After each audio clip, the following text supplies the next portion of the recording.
Anyway, I realised that I could apply Clifford algebras to the I Ching. Now, I can't give a full explanation of Clifford algebras, but basically you may have heard of vectors. You can have a Clifford algebra of any number of dimensions. So you could have one on a line, which would be one-dimensional. You could have a two-dimensional plane, or you can have three-dimensional planes, or high dimensions. But in this case, I started with a three-dimensional vector system where you have these three vectors called E1, E2, and E3. Each are 1 unit long, and they're all at right angles to each other. Now, if you remember vectors from your maths education, if you saw them, they're usually represented as arrows of a certain length with a certain direction. So I'm attempting to draw some sort of perspective thing here.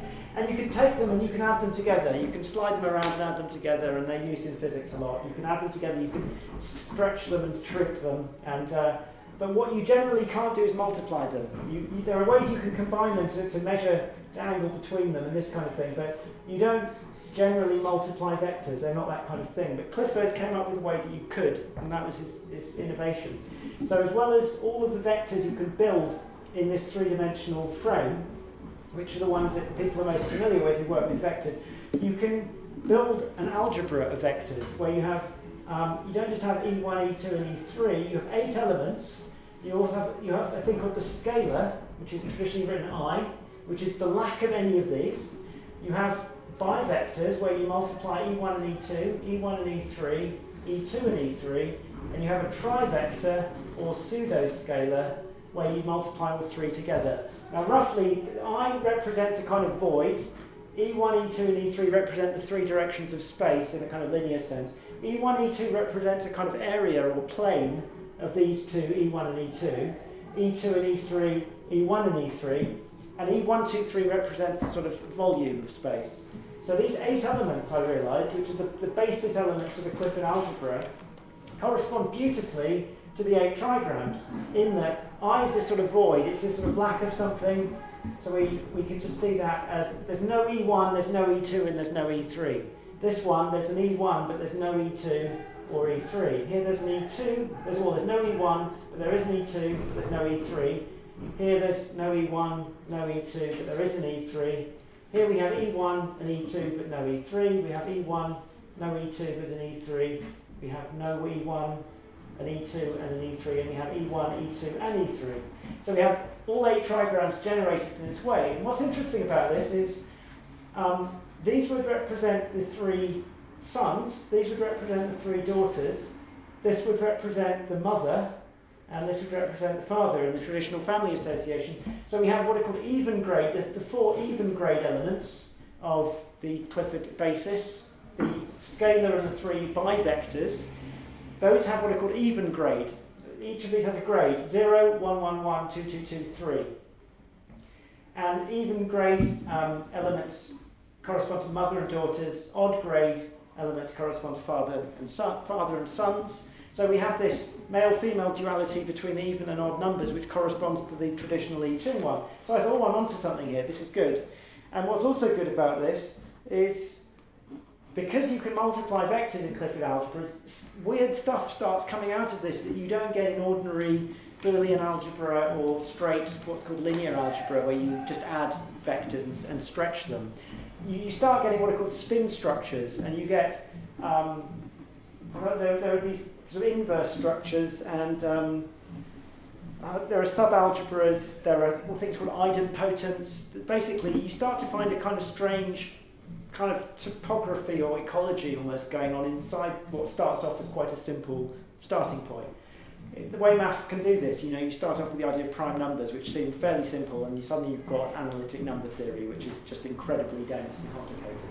So I thought, okay, we've got the 8 trigrams generated in this beautiful way using the basis elements of a Clifford 3 algebra. There's a way that you can bolt 2 of these together. Traditionally, you'd write this as C12 or C21 or C30 or C03, depending on what's called the signature of each of these. And I found a way of relating that to yin and yang and doing all sorts of clever things. And I came to the conclusion we want to bolt together 2 copies of C21. And so you have this way of basically bolting 2 algebras together. Then you get a hexagrammatic algebra. You get a 6-dimensional Clifford algebra where you have a pseudoscalar vectors, bivectors, trivectors, quadravectors, quintvectors, and then a pseudoscalar hex vector. And I was like, right, here we go. I could start exploring these algebras, looking for quirky structures that correspond to the quirky structures in the I Ching. And I spent weeks. And this is the stuff I almost threw away recently. This is from '98. So I just basically found myself in Cornwall, camping in the woods, just scribbling away endlessly. And I look at this stuff and I was like, what was I doing? But it was partly a sense there was something in this. I was going to find something. Partly driven by a need for recognition, I think. Maybe I was in my early 20s and late 20s actually. No excuse. But I think the idea was if I discovered something here, not only will it make people more interested in the I Ching, it will draw people's attention to me and my things I'm interested in, things I want to talk about. So I think I got gripped by this idea. But having looked online, there's a lot of people seemingly getting gripped by these ideas with different levels of mathematical understanding. I've linked some of them from this page. I was going to talk about them, but I think I've almost said enough now. I'll just finish what I found. I'll tell you what I found and leave it at that. But I think, I was an example of someone getting gripped by the idea that there's a code to be cracked, whereas in fact maybe it's just arbitrary cultural things that led to these sequences and these patterns, and there's nothing there. But I found something intriguing enough that I'm like, maybe there's something there. I don't know. Here it is. So we've got these two cycles of hexagrams, right? One of which is obvious, as I said, where there's an obvious symmetry, and one where there's really nothing obvious about it at all. And I found that they can both be expressed in this form. Right, now this might look horrendous to you. What's going on here? So we've got these 8 elements, okay? The top 3 are, so you take the top 3 trigrams here. In this case, it's lake, heaven, and wind. In this case, it's wind, fire, and heaven. Okay, earth. Sorry, I ought to know this by now. So you take those 3, A, B, and C. Then you can multiply them all together to get another trigram. And in both cases, if you multiply them all together, you get the trigram there. Okay. Any trigram can also be flipped upside down. That's what the little cross means. The cross means take your trigram and flip it upside down. So if you take the trigram there, flip it upside down, and multiply by heaven. Multiply by that, E1, 2, 3. So you take this hexagram, flip it upside down, and multiply it by heaven. Take this hexagram, flip it upside down, and multiply by heaven. Take this one, flip it upside down, and multiply it by heaven. And then take this one and flip it upside down. So that the important thing is that both of them follow that pattern. In other words, if you put any 3 trigrams at the top, that generates these, according to this flipping thing, and they both fit it. Now that, to me, that's borderline. It's kind of interesting, but if you spend weeks coming up with that volume of scribbling, you're probably going to find at least one thing of that level of significance. So I'd say this is inconclusive. And as I said, there are other curiosities which amateur mathematicians online, linking lots of different things together and playing with numbers. Don't want to be too dismissive. Somebody might find something really interesting, may have already done so. Doesn't look too promising to me, but I put a load of links on this website. And we've got half an hour now to take questions, so please. Thank you very much. Thank you very much.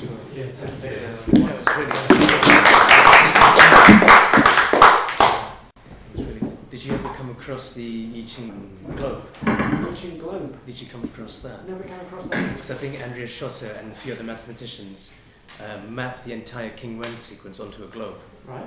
But do you know more about it? Because I'm not very familiar. What's that? The globe? Yes. Well, put a link. I can't explain off the top of my head. No. Because putting a sequence onto a globe is not an obvious mathematical thing. Globes don't lend themselves very well to. Yeah, but he's mathematically done it. 4 of them have. Right. And Schotter's theories were one of those that was used. Right. But what does it actually lead to there?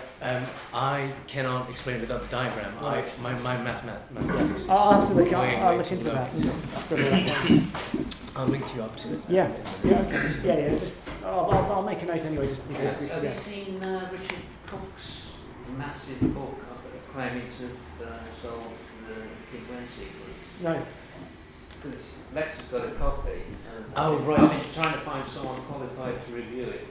Is it using mathematical methods? It's full of mathematical method, but I'm not quite convinced it's the kind of mathematical method that anyone would approve of. Okay. It's dense. Yeah. In many ways. I mean, it ought to be, if it can be done, it would be something Well, really... he claims it's been deen, but I don't think anyone can disprove it because they can hardly get past page Yeah, three. if you can't write it in a simpler form than that, something's wrong. He's written quite a few volumes as well. I think there's about 3 or 4 books. No, there's only one volume of the King Wen sequence. Oh, right. Which is about 600 pages. Well, Yes. this is named Richard Cook, did you say? Yes. Yeah. Yeah, I didn't find any mention of this online because I was Googling, because I thought I'm going to try and give the most thorough survey I can of who's found what and my assessment of it, not just talk about what I've done. And I didn't, I Ching mathematics, hexagrams, mathematics, numerology, I just tried all these combinations of words, and I never found anything about that. Oh, right. And there's also a lot of stuff that's vanished, like a lot of the, in the Schroeter article from '98, he's enthusing about how much online I Ching activity there is, and he lists in his bibliography lots of websites. Which But he's got his own website. he's still online, yeah. But most of the URLs in his bibliography are all dead now. Oh, right. And there's, I managed to resurrect some of the pages using the Internet Archive, like Charlie Higgins' pages are all gone. They're of possible interest, but I haven't, obviously you lot are more immersed in the I Ching than I am, so you may know about things I didn't.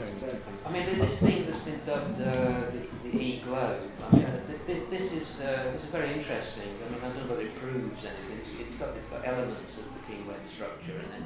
I don't think it proves anything necessarily, but as a structure, it's fantastic. What do you do with it? I mean, what's well, basically, it's very hard to explain off the top of my head, but it's basically building up from the base. You've got the creative and that's the poles. So you're building it very similar to Ed Hackley's petals method. Forming hexagrams. I can't explain it. No, I'll have to look. You'll have to look it up. He's got a website. I'll link you up to it in an email. Okay. And Schroeter's added some stuff to that. Yes, I'm in touch with him, so if you need any articles, I can communicate with him and get in touch. Yeah, I mean, I'm happy to kind of keep. I think I'm in a better position than most mathematicians. Haven't got time for stuff like this, to be honest. And I've got enough of a foot in both camps that I'd be quite happy to occasionally look at stuff like this and say what I think. I'm not an authority, so I can only say, well, this doesn't look very convincing, or then at least the math side of it. Yeah, exactly. Yeah. Yes. Do you ever find anything or do anything about probabilities and divination? I read something I'm not a mathematician, I'll be honest, I'm not a maths competent really, so I'm the best person to assess it. But someone did a long-term project where we were divining and they assessed the probabilities of getting the results by chance versus organisation. Okay. And I can't remember what method that they used. Yeah. I wonder if that would seem an obvious thing to do, to kind of disprove chance. Well, there's a lot of psychokinesis research involves random number generation. I got involved in parapsychology research a little bit in the 90s as well, and I ran some online, in fact they're still going, psychokinesis experiments which involve attempting to influence random number generators with your intention. And at the time I was interested in this, I was interested in oracles as a mathematician who was very much grounded in a rational scientific way of looking at the world. Prior to having kind of come in contact with sort of psychedelic type states of mind, the idea of oracles having any value at all seemed ridiculous to me, in the same way that most scientists just completely dismiss astrology, for example. I was that kind of person, I was just very rational and dismissive. But for whatever reason I was able to stretch my mind a bit and consider things, and one of the things I considered was that oracles might be valuable because if people like Helmut Schmidt's psychokinesis research in the 70s, not the German Chancellor but a parapsychologist, if there's any truth in it, and it appeared not to be a fraud, it was subtle, but there was seemingly something there. If we are able to skew random number generators with our conscious mind, who knows what the other parts of our minds might be doing. When we're consulting an oracle where the thing that makes an oracle is randomization.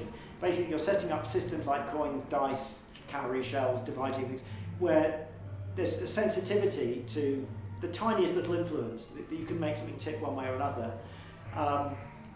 And so I had this idea that the reason randomization was so important in oracles was it was a way that you could allow the part of yourself that influences the pendulum when you're dowsing or influences the divining rods if you're dowsing, as I understand it, there's some part of your consciousness or whatever you call it, greater self, that knows things that your kind of monkey brain doesn't know. And the only way you can get it to tell you is to set up a very sensitive system with rods or a pendulum where the slightest little bit of energy can be used to tip something one way or another and say over there or it's that way.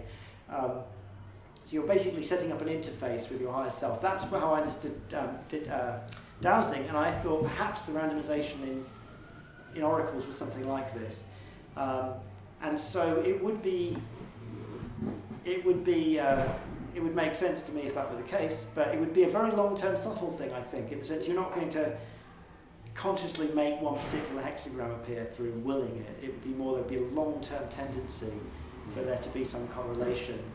That was what this paper said. Yeah. I can't remember. And all research into these sorts of seemingly non-random effects through people's intentions or in other settings where people analyse large amounts of what's supposed to be random data and see seemingly non-random effects. It's all very, very, it's a real sort of epistemological minefield because you've got how you interpret probabilities. I mean, it's so easy to get it wrong that the skeptic community, the kind of organised skeptics who just seemingly go out of their way to try and dispute anything that conflicts with their consensus reality. It's very easy for them to shoot this stuff down because very quickly you get into this mire of arguing about the subtleties of analysing probabilities and everyone just loses interest. So most people can't understand the argument.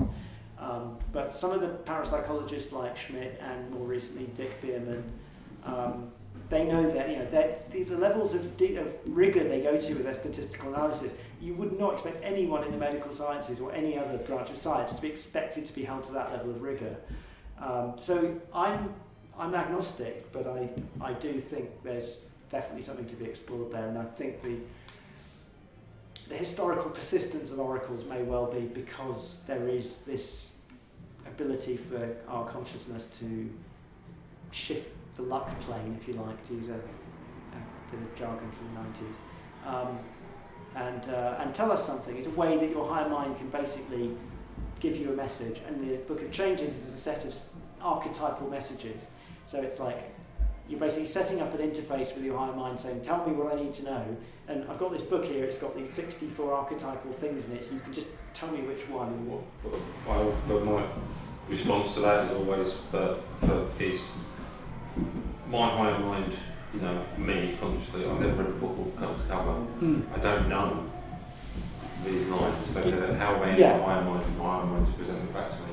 Well, that's true. You don't know. You don't know. But maybe if the higher mind, using a dowsing setup, can find an oil deposit or a lost object that you didn't know where it was, seemingly your higher mind knows a lot more than what's coming through your senses. I mean, these are all very vague terms. I'm not claiming I believe any of this to have an objective reality. I don't know. I'm just open to lots of different ideas. But I've seen people dowsing, and I know oil companies employ dowsers because it's economically worth their time to keep them on the payroll because they slightly influence the probabilities towards finding something that might be worth a fortune.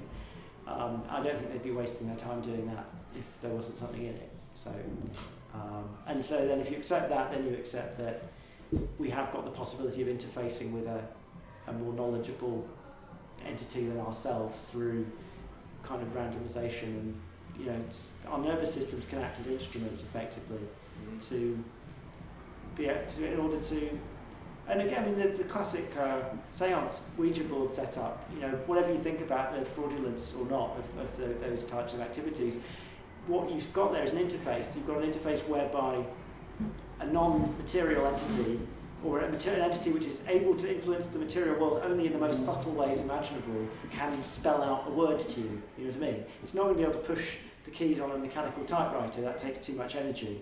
But it might be able to, with a pendulum or with, moving the glass around or whatever. The fact that all of these different systems of divination and sort of oracularization involve something involving this sort of sensitivity, and this randomization makes me think of them as interfaces to something, and something which we've generally lost touch with and therefore gets ridiculed in mainstream discourse. But this isn't, I'm sounding like I'm ranting from some ideological point of view. Just kind of these sorts of ideas don't get any sort of serious airtime, so it's nice to be in a room where I can say them without being considered insane. When I was studying in SOAS, I've just graduated, and I was trying to do a paper on the I Ching, and none of the Chinese professors would touch it. Right. Yeah, it's completely out of the... Really? Not even no international significance? No, the head of the Chinese department didn't even want to know, and I had to make a very strong case for it, and had to go a really sideways path to get it into discourse. What do you put that down to? Was it post-Mao? Well, one of it is partially because my level of Chinese wasn't very good. Okay. But I think it's because it goes into superstition. And also, I don't think many people actually know much about it anymore in academia. Because it was banned, wasn't it, with the Cultural Revolution? I believe. I'm not sure. It was certainly... I think Mao's still allowed. Yeah. Okay, right. But it was frowned upon, I think. He was on stage. Right. Did he? Yeah. I mean, it's so much part of Chinese culture, it's hard to believe that within a couple of generations it could suddenly be discredited like that. Yeah, well, but at the same time, it's exploded all over the planet now. In a sense, there's more people aware of it and using it than ever. It seems to be more. It seems to be more over towards the west these days than there is over the east. But he did specialize in ancient texts, though. But the I Ching was too superstitious, or just maybe he had met too many people. Too many questionable characters. Well, it does attract a lot of, Yes. I mean, like I said, a lot of the stuff I found online is pretty, even though I'm interested in fringe ideas, there's a lot of stuff that just seems really quite in the deep end. Unhinged and, not helping, basically. Not helping. Yeah. Precisely. I thought the thing about 5 in the middle of I forget which sequence. The King Wen sequence. The King Wen sequence. Yeah, I thought that was an essentiality in the Ho Chu. Ho Chu diagram. Yeah, and the Ho Chu, it's 5 and the 10 together, so That is the Mukos, there was a guy who taught, laid down a load of teachings to do with Mukos, which is kind of Western tantric tradition. He was very into Chinese numerology, and 5 was the kind of centre of his magical universe. Right. Very 5 was massively significant for his contact with Chinese teachers. Right. So McKenna's claim was 5 was to be avoided, that the 5 had been consciously avoided in this ordering. But it's still it's a bit like the opposite. Yeah. Well, still of equally low significance. It's sort of singled out as something. And like I said, that's the one thing that McKenna found that I don't think anyone else has noticed. Did you check that? I've actually gone through and make sure there were no 5s. Yeah, because he published, like I said, he took that basic thing and then made copies and added them all together. He ends up with these things called the 384 data points, and I checked all that really carefully. And you start off with just 64 numbers from 0 to 5, from 1 to 6. But no 5s, and that is true. And I also, because I wrote some code that just generated all possible arrangements to see how common that was, and it's not hugely uncommon. So that could just be, if King Wen was in his prison cell trying to tell a story by arranging these pairs of hexagrams, it's quite possible that the story he ended up with would have been like that, without that being radically improbable. So. Well, some say that that's just a way to memorize it. Oh, okay. It's just an emotive, but it could be that he's trying to tell a story, but some people think that it's just a way to memorize. Oh, I see. Yeah, that would make sense. This is all. Either I read this years ago and forgot it, or I never knew this stuff. That wasn't that I wasn't interested. It's just I had lots of interests, and I sort of focused on this kind of numerical angle. Any more questions on that side? I do have a question. When you were doing all your I Ching work, did you ever consult the I Ching? Yeah, I was. I mean, that was at the time in my life when I was using it quite regularly. Whereas now, it might be once or twice a year. I mean, I've just recently met someone who, she found a copy of the Wilhelm and asked if I knew anyone that knew how to use it. I was like, oh, I do. And we actually went out gathering yarrow stalks the other day. I've never done that before. I just learned the yarrow method in the last week. So it's strange because that's independent of, and I've just recently re-immersed myself the last couple of weeks. I thought, well, I better know what I'm talking about. So it's kind of come back into my life. And I just did a reading, the yarrow reading the other day. But I think I used to be a little bit more. I wanted to believe, or I believed that there was a meaning, that it was telling me something, and now I don't disbelieve that, but I don't. I've gone from being a sort of believer to an agnostic, I suppose. Did you ever consult it about the significance of what you were doing? I think I did. This is all pretty hazy for various reasons. It was a while ago, and there's other things going on. But I would be very surprised if I didn't consult it about.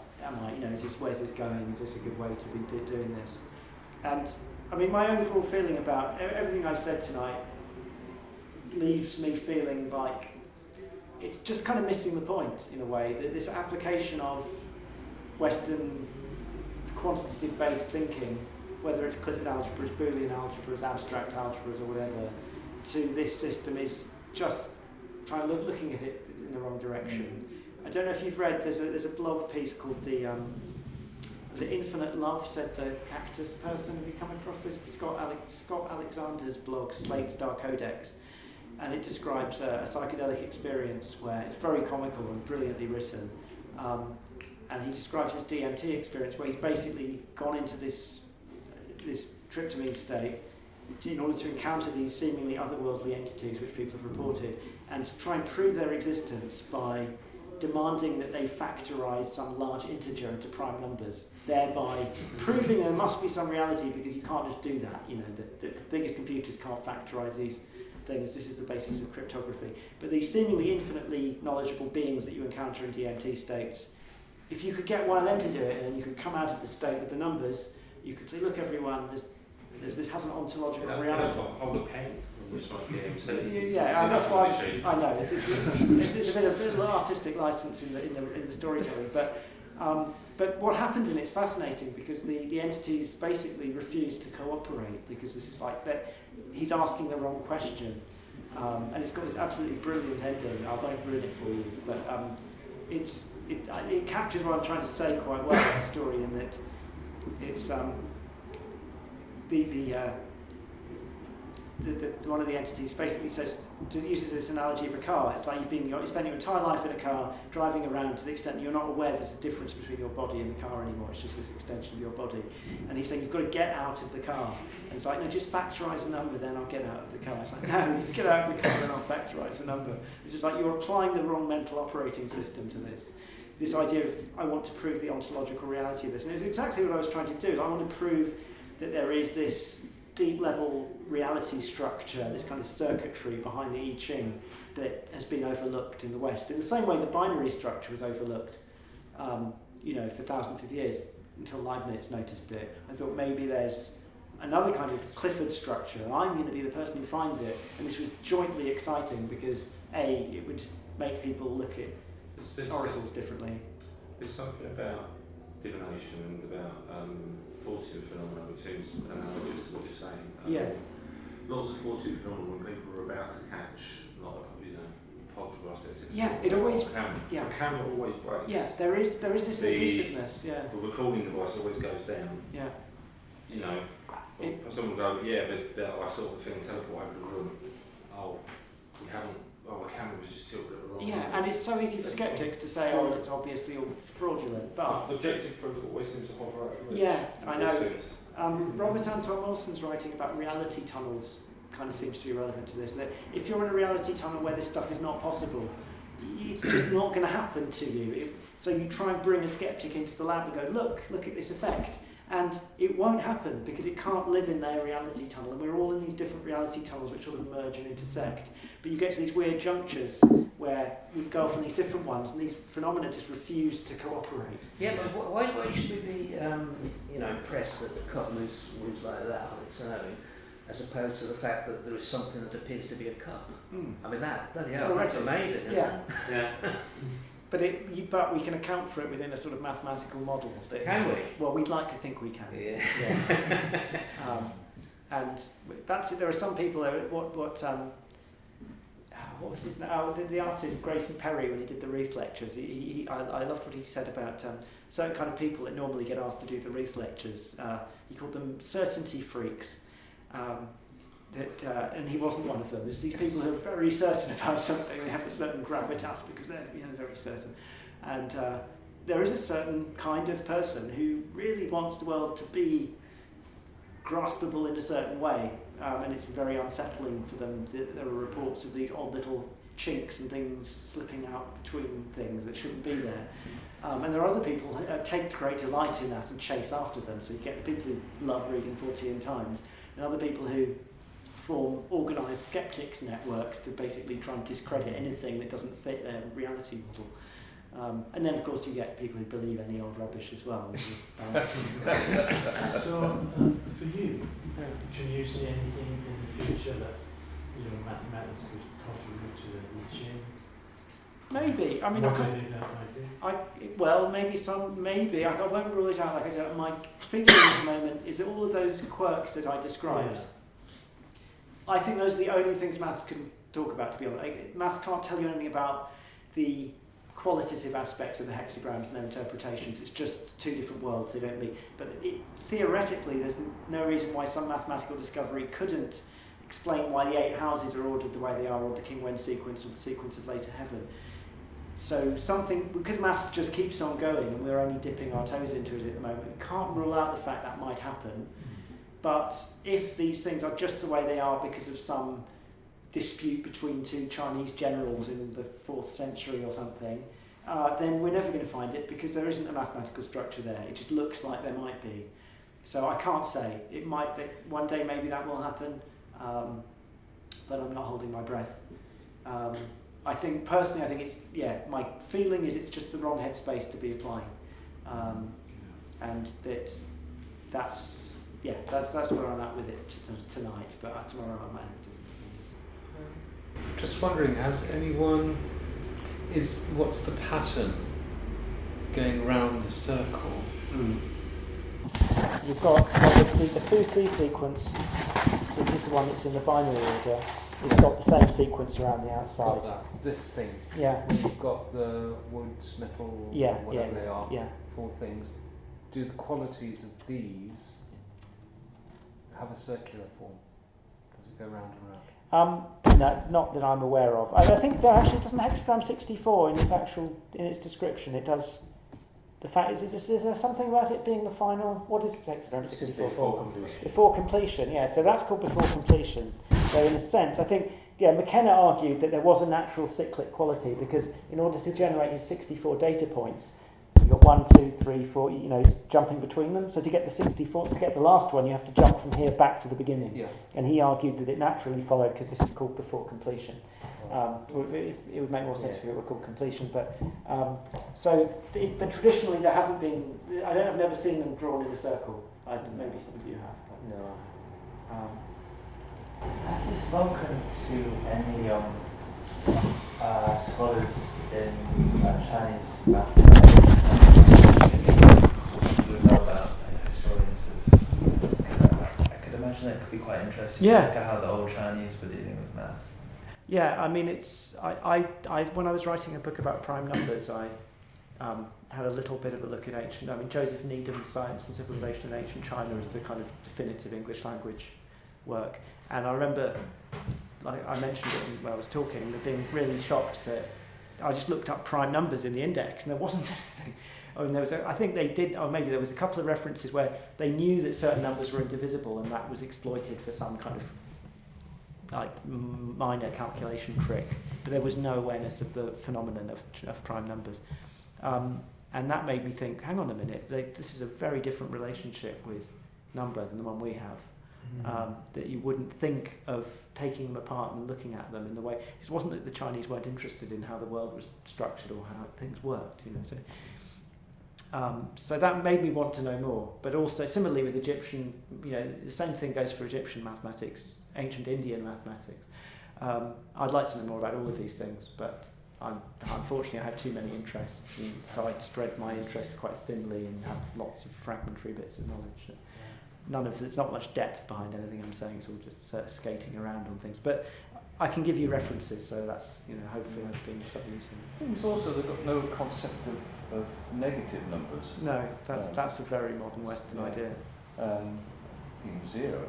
Yeah, zero. All the history of zero is mathematics, fascinating. this is all in real numbers. Yeah, or in natural, or in integers. Yeah, I mean, positive integers.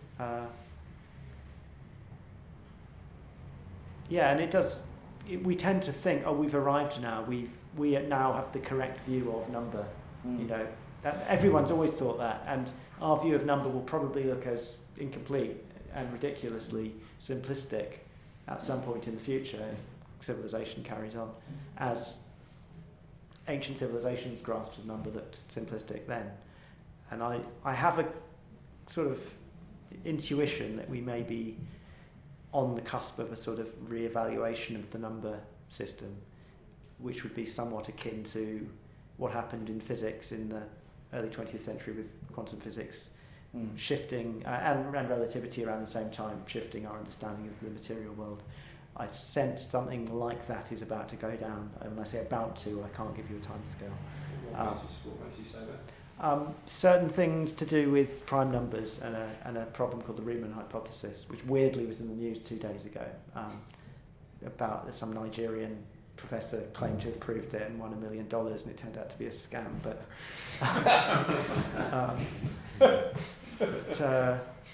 anyway, that I can't elaborate without sitting here for another few hours. But I've written some books, and you can follow up the links, and stuff to do with that has led me to believe that there's something very weird going on that we can't fit into our normal kind of reality container, and I'm flying the flag trying to get people to notice it. And the only thing I can think is that we're looking at things completely wrong, and rather like the Ptolemaic view of, this Earth-centric view that all the planets were going around the Earth, and hang on a minute, why is Saturn doing this if it's going around the Earth? Well, there's epicycles, so then you introduce your epicycles, and it makes sense of that, but then this is a bit of a wobble there. Why is that? We need another epicycle.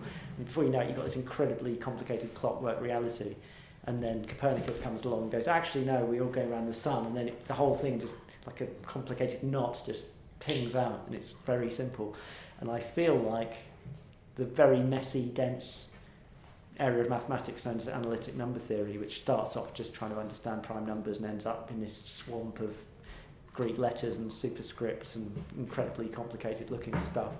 I have a feeling that something like that will happen, where it'd be like we'll learn to look at numbers in a radically different way, akin to Copernicus, shifting our perspective, and then all that stuff will just look really obvious. But I'm not claiming to have any insight that will lead to that, just I sense that's what's coming. But I might be totally wrong. So, but yeah, anyway, I could go on and on. But we should go down the pub and keep talking. Yeah. Thank you so much, man. That was really fascinating.